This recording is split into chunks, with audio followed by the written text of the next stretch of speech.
Willkommen zu Frequent Traveler TV, heute wieder mit einer frisch gepressten Sendung. Themen, die ich für euch vorbereitet habe, ist Boeing. Sie wollen den Microsoft Flugsimulator für die Pilotenausbildung nutzen und es ist nicht so doof, wie es im ersten Moment klingt.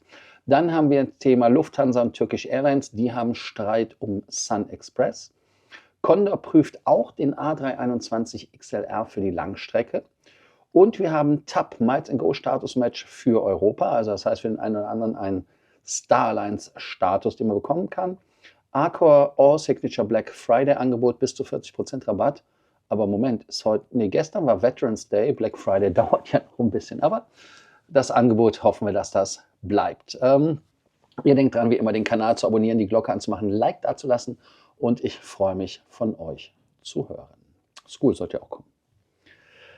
Ja, Thema 1 ist natürlich Lufthansa und Turkish Airlines mit Sun Express. Viele haben das nicht auf Kette, dass das ein Joint Venture ist, wo die Türken und der Deutsche mit dabei sind. Die Sun Express ist genau 50-50, heißt also beide haben genauso viel zu sagen wie die anderen und seit 1990 funktioniert die Bude, das sind 35 Jahre. Turkish Airlines weist Übernahmegerüchte offiziell zurück, denn Turkish Airlines plant, und jetzt kommt wieder Corriere della Sera, das ist der italienische Lufthansa mit dem Ohr am Lufthansa-Geschehen, sagen eine stärkere Integration ins eigene Netzwerk, um zum Beispiel Nahost und Syrien zu erweitern. Lufthansa hält fest, die Sun Express ein wichtiger Baustein für den Ferienflugnetz ist, gemeinsam mit Eurowings und Discover Airlines. Viele vergessen Sun Express, auch ich vergesse Sun Express, dass das in dem Lufthansa-Konglomerat, muss man ja mittlerweile sagen, ein Bestandteil ist. Und wir haben eine Durchsage. Okay, auf jeden Fall bin ich auf dem Schiff. Ich rede jetzt einfach durch. Weiter ist es so, dass der geschätzte Wert der Anteile der Lufthansa bei 1,25 Milliarden Euro liegen. Heißt also, dass man bei Sun Express auch jetzt die Flotte auf 150 Flugzeuge ausbauen möchte. Und jetzt wollen wir natürlich wissen, welche Flugzeuge haben sie. 88 Flugzeuge, darunter 22 Boeing 737 MAX 8, 13 Millionen Passagiere bis Oktober 2025. Heißt also 8% mehr Passagiere als im Vorjahr befördert. Gerüchte ist auch, dass der Sun Express CEO Max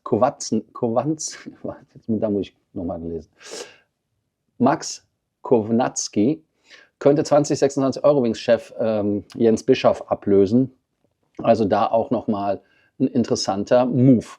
Ja, ein Lufthansa-Kenner, der zitiert wird, sagte, in der Sun Express steckt noch viel Potenzial. Die Ops kann sich noch locker profitabel verdoppeln. Also das haben wir ja gesehen.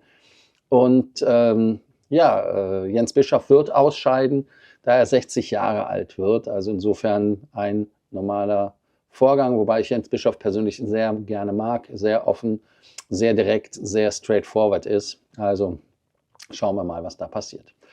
Ja, sollte die Lufthansa Ertrage des Tages den Sun Express Anteil behalten oder nicht? Und sollte so das Ferienfluggeschäft gestärkt werden? Oder ist es ein Milliardenerlös, der jetzt strategisch klüger irgendwo anders investiert werden könnte? Da bin ich mal gespannt, was ihr zu sagt. Aber ich vergesse die Sun Express. Habt ihr die Sun Express auf der Kette? Könnt ihr auch unten schreiben. Als Lufthansa-Bude. Das zweite Thema ist Microsoft Flugsimulator. Ich habe ihn benutzt, ich bin oft geflogen damit, habe sehr viel mitgespielt, habe aber irgendwann aufgegeben, weil einfach viel Zeit da auch verloren geht, um mich an wichtigere Dinge zu machen. Und da ist es so, Boeing möchte künftig diese Microsoft Flight Simulator Geschichte für die Ausbildung von Piloten benutzen. Zuerst für die 737 MAX. Und ja, ich weiß, das ist Pilotenausbildung. MAX ist bei euch ein rotes Tuch, aber hört mal einfach zu. Und zwar, das System nennt sich Virtual Airplane Procedures Trainer. Heißt also, da sollen halt Prozeduren getrainiert werden, präsentiert auf dem Lufthansa European Aviation Training Summit in Portugal. Und die Verfahrenstrainings sollen auf dem Laptop oder auf dem Notebook, also Laptop, Notebook oder iPad sowas, wobei es ja nicht iPad ist, sondern Tablet, weil es ja ein Microsoft-Ding ist, kostengünstig und flexibel genutzt werden. Airlines können auch ihre eigenen Module entwickeln. Und ganz wichtig, die erste Variante für die Boeing 737 MAX, später auch für die 737 NG, 787 und die 777X können auch gemacht werden. Der Fokus liegt aber hier wirklich nur auf Checklisten und Verfahrensschulungen, nicht auf Flugmanövern. Das heißt, also, die sitzen dann nicht da zu Hause und haben den Joystick in der Hand und spielen dann. Also das geht sich wirklich um Verfahren. Und ich denke mal, wenn man diese Verfahren übt, ist es halt so, dass man da halt wirklich auch gucken muss, dass es dort Use Cases gibt. War das nicht mal, gibt es nicht auch eins für die Dash oder sowas? Da kann jemand noch mal was zu sagen. Ich meine, bei der Dash wäre was gewesen. Habe das nicht ganz auf Kette. Also insofern ist es so, dass ihr sagt, wäre der Microsoft Flugsimulator interessant, um das Training zu revolutionieren für die Piloten oder halt nicht. Aber denkt dran wirklich, es geht wirklich nur um Verfahren, nicht um Flugmanöver. Das heißt also nicht mit dem Joystick, sondern einfach nur gucken, was, wenn, wie, dass man halt wirklich diese Muscle Memory und so weiter aufbaut. Condor 321 XLR. Man denkt drüber nach und man prüft, ob man künftig Langstreckenflüge etwa in die USA oder Karibik damit machen könnte. Eine wirtschaftliche Alternative zu den Großraumjets. Also viele haben das ja auf Kette, das Ding. Und die aktuelle Flottenmodernisierung fast abgeschlossen. Die 330-900, da sind fast alle auf der Langstrecke ausgeliefert worden. Der 321 XLR hat eine Reichweite von 4.700 Meilen. Und Condor-Chef Peter Gerber bestätigt, dass die XLR eine Überlegung in der ganzen Planung spielt.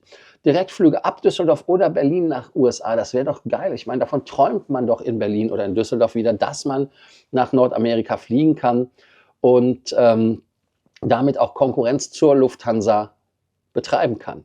Kleine US-Ziele oder in der Karibik, auch von Frankfurt aus, sind ja auch interessante Ziele. Kostenvorteil ist halt wirklich, dass die 321er SLR geringere Kosten haben und hohe Auslastung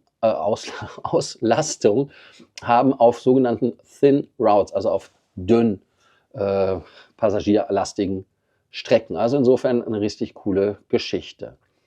Ja, anderes kann man natürlich auch sagen. Natürlich, andere Fluggesellschaften gucken ja von Amerika, ob sie nach Europa fliegen.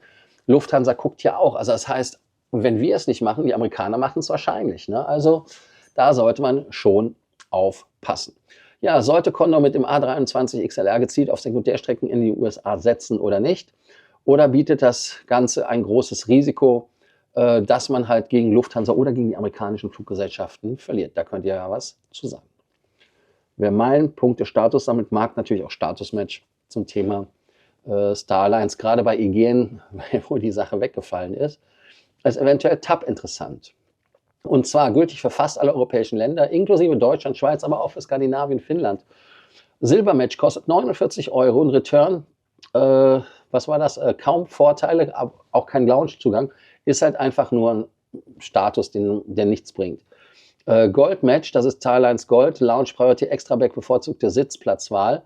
Da ist es so, dass man da schon wesentlich mehr hat für 199 Euro.